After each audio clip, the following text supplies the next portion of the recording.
વિસ્તારમાં મજૂરી કરતી મહિલાઓએ પીજીવીસીએલ કચેરીમાં સ્માર્ટ મીટર સામે હલ્લાબોલ કર્યો। માત્ર એક મહિનામાં જ 3 વીજ બિલ ફટકારવામાં આવ્યા હતા। પીજીવીસીએલ અધિકારીઓના વર્તન પર રોષ વ્યક્ત કર્યો હતો, જ્યારે અધિકારીઓએ જવાબ આપ્યો કે તમે એસી વાપરો છો તો બિલ આવે અને હલ્લાબોલ કરતા હો છો। મહિલાઓ તાત્કાલિક સ્માર્ટ મીટર દૂર કરવાની માંગ કરી છે। આ સ્માર્ટ મીટર નાખવાના કારણે આ લોકોને વીજ ખર્ચ 25% આજુબાજુનો વધી ગયો છે, જેના કારણે ગરીબ લોકો ત્રાહિમામ પોકારી ગયા છે।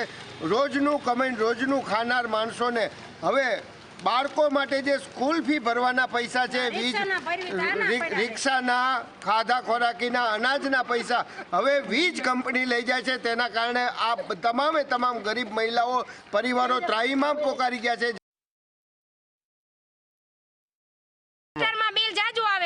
સગવડ છે નહીં, આ બિલ અમારે ભરાતા નથી। 20 ની અંદર 3 બિલ આવ્યા છે, 1500 ઉપરના બિલ છે। હવે અધિકારી રજૂઆત કરી તો શું નથી અરજી સ્વીકારતા અમારી। શું અધિકારીએ શું જવાબ આપ્યો? કે ના કે સાહેબ પાસે મળો તો સાહેબ કે આવવાના નથી।